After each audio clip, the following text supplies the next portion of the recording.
Olá, estamos iniciando mais uma edição de Ribeirão S.A. Hoje o nosso tema aqui é cultura, produção cultural e shows de uma forma geral. Essa semana saiu na mídia que sai mais barato pegar um avião aqui no Brasil e ir para o Chile, Santiago do Chile, para assistir o show do ex-baixista do Pink Floyd, o Roger Waters, do que assistir em São Paulo o show. É uma contradição absurda. É mais ou menos 1/3 do valor do preço do bilhete em São Paulo é o que custa em Santiago. Dá para pagar a passagem e uma noite em hotel em Santiago. Mas para falar mais sobre isso, eu convidei um grande produtor cultural aqui de Ribeirão Preto, que está há mais de 30 anos nessa batalha e conhece bem a vida dura da produção cultural, que é o meu amigo Cachaça. Tudo bem, Cachaça? Tudo bom, meu irmão. Maravilha. Cachaça, essa semana a mídia bateu muito em cima disso, né? O custo Brasil para a produção cultural. Primeiro que nós temos uma tributação muito alta no Brasil, que todos conhecem. Além da tributação, tem a questão da carteirinha de estudante também. Alguns shows aí vendem mais de 50% para estudante, que a receita cai demais, né? E vocês estão aí há quanto tempo nessa luta? Qual é a equação aí para resolver o problema? Não, a primeira é o seguinte, nós não entramos nesse... Nosso projeto é bem voltado à área de educação, né, de arte, cultura e educação. Tanto nós, quanto o Gilson Filho, né, com o Santa Elisa, lá, com o pessoal do Minas.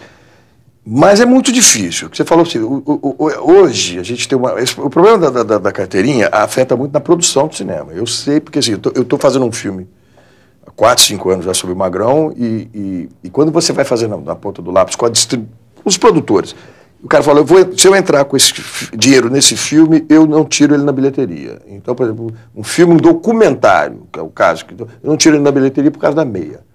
E a meia tem um problema muito sério, porque o problema da meia é o seguinte, eu já, não vou citar nomes, mas eu já tive propostas de montar um esquema lá no Cauim para as pessoas ir lá fazer carteirinha. Quer dizer, a carteirinha é uma coisa assim, o que você vê de gente que não é estudante e tem a carteirinha, então, deve ter mais ou menos, se tiver 100 mil estudantes com carteirinha, deve ter mais uns 100 mil que não são estudantes. Quer dizer, aí já distorce totalmente já acabou, o mercado. Já é uma coisa muito complicada. Sabe? Eu acho que poderia fazer isso com algumas alterações, eu acho que podia fazer alguns dias da semana para estudante, outros. É muito complicado. Aí você vai falar, o estudante fala que é um direito de... Realmente é, mas é complicadíssimo, porque você acaba, eu vejo assim, o cinema no Brasil não podia ser tão caro. Porque, por exemplo, o que acontece hoje no Brasil é uma coisa assim, as pessoas, quando nós voltamos, você estava falando do Cauim, no caso, né? O Cauim é o seguinte, o Cauim é uma ONG que tem... Na verdade, eu brinco com o pessoal, que o pessoal fala, a ONG agora está em baixa. Né? Então, o Cauim é uma entidade cultural sem finalidade lucrativa que existe com esse nome há mais de 30 anos, que não existia nem ONG naquela época. E, na verdade, a nossa proposta sempre foi produção de cultura, né? de teatro, de cinema, TV e exibição. Sim. Divulgação.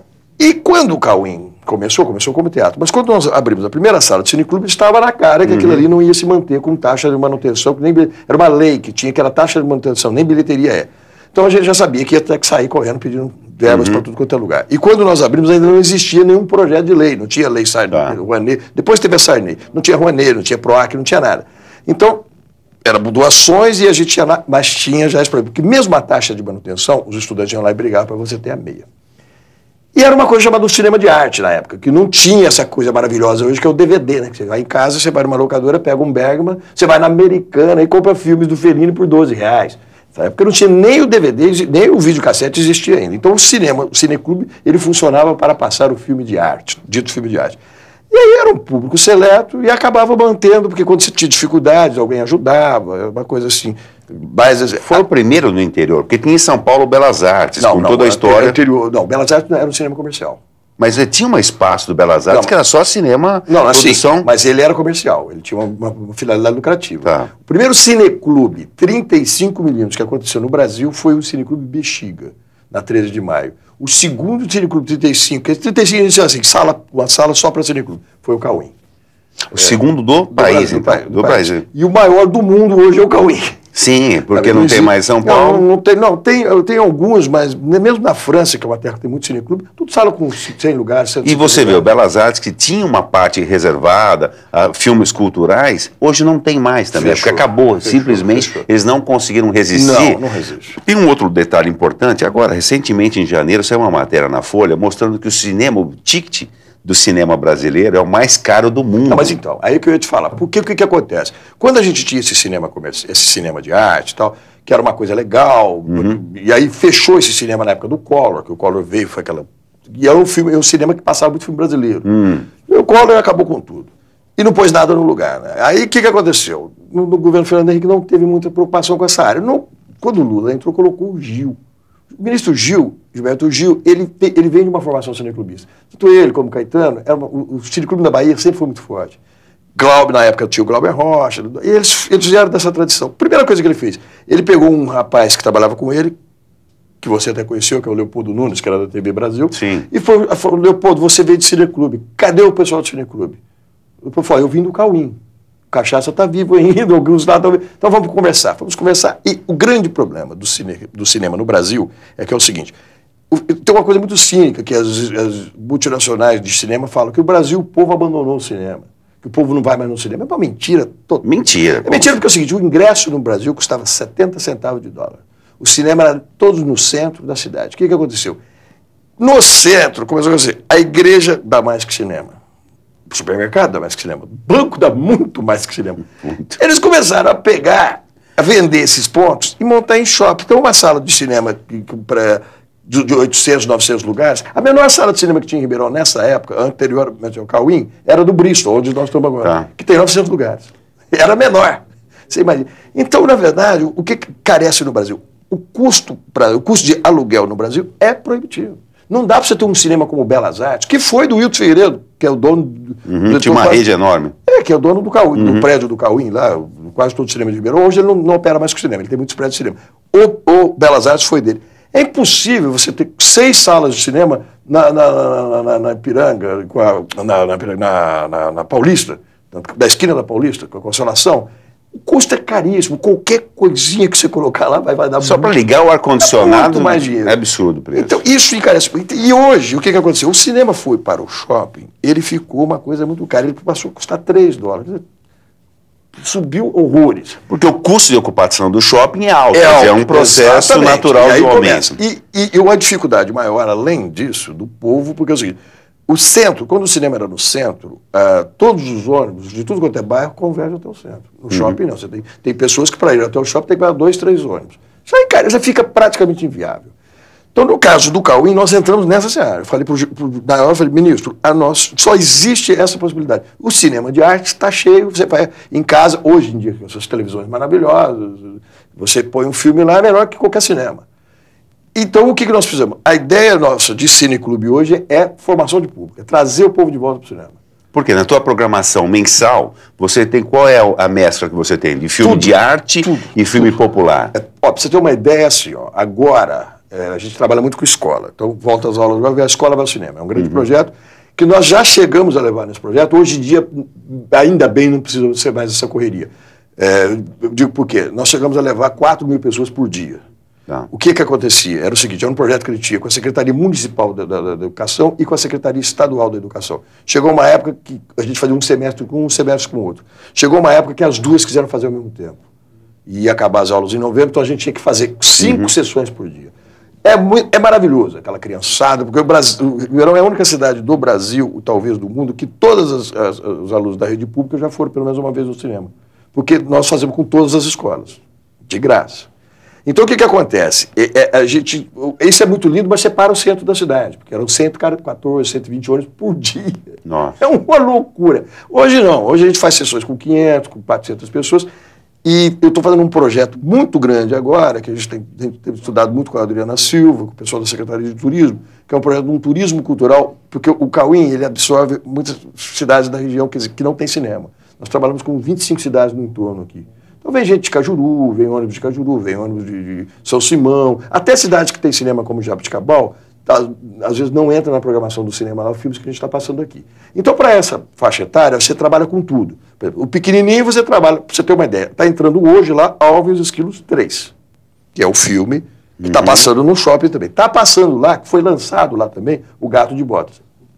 E está passando. Então nós passamos 4, 5 títulos num dia, sendo que às 18 horas, por exemplo, nós trabalhamos com. Está passando o Brother, um filme brasileiro. Nós trabalhamos mais ou menos com um filme ligado a filme vestibular. Então é uma coisa que eu pego com o Cassone, pego com o Gilberto Abreu, pego com os professores da rede de Ribeirão, que são amigos, são ligados ao Cauim, e eles indicam alguns filmes que são interessantes para formação intelectual. E Caixa, só um detalhe. Quando você pega o Alvin, por exemplo, que é um filme hoje na rede comercial, você paga por esse caríssimo. Aí é que está o segredo da coisa. Quando eu comecei esse projeto, o Gil falava, olha, como é que você vai conseguir os filmes? Eu falava, olha, 30 anos, na época, há 20 e poucos anos que a gente trabalhava com isso. Como você pega o filme hoje? Você vai na Columbia Pictures, ela vai pegar o Alvin, ele te dá o filme e você dá metade da sua bilheteria para ele. Agora, como é que é o pulo do gato? Por exemplo, hoje nós temos, das 4 sessões nossas, das 5, a sessão de manhã é só agendada. A escola que liga escolhe um dos filmes e você passa o filme agendado totalmente de graça. A sessão das 14 horas, olha que loucura isso, ela é de graça para quem agenda, como é muito grande a sala. Então, por exemplo, você agenda 300 Qual a capacidade? 900 lugares. Nossa, é enorme. Se você agenda 300 crianças, então te sobra ainda 600 ingressos. Esse, para não ter um tumulto, a gente faz a R$3 o ingresso. A das 16h30, que é o Gato de Botas, está lá hoje, é de graça. É só chegar e pegar o convite. As das 18 horas é de graça, Brother. Só pegar o convite. E a das 20 horas é de graça para as escolas que agendam, não é só escolas, qualquer coisa, instituição, a PAI, clube de terceira idade, associação de moradores. Ligou, está lá, está reservado. Também é R$4 o ingresso, a taxa de manutenção. Porque esse horário, se você fizer completamente de graça, se não for grupos... Tem que ter um critério. Não. É uma invasão. É uma invasão de pessoas que não vão lá com a intenção de ver filme. Aí utiliza a sala imensa, ele só... Então você tem que, senão... Tinha dias da gente ter lá mais de 1000 moleques lá que batavam aula e iam para lá. Então as escolas falaram, então tem que ter um critério aí, porque senão agora à tarde não, você controla. Mas então... O critério é retirada do convite ou outra vez de grupos. De grupos, então, ou então pagando uma taxa de manutenção, porque aí você espanta aquele que não ia para ver filme. Entendeu? Que é uma taxa de R$3. R$3. Na 3 da noite 4. Aí o que acontece? Então você é obrigado você paga metade da sua bilheteria. Você olha a lógica, que é uma coisa louca. Você paga metade. Então, por exemplo, obviamente o dono do cinema, do filme vai querer passar no shopping. Porque o shopping é R$15, ele vai ficar R$20, ele fica com 10. Quando nós entramos, eu fui para todos os distribuidores e falei, olha, o Cauim vai voltar com esse espírito popular. Então vai ter um filme de arte, um filme brasileiro, um filme que vem o diretor, e vamos fazer queremos fazer esse filme. Só que nosso preço, nossa taxa tem que ser muito baixa.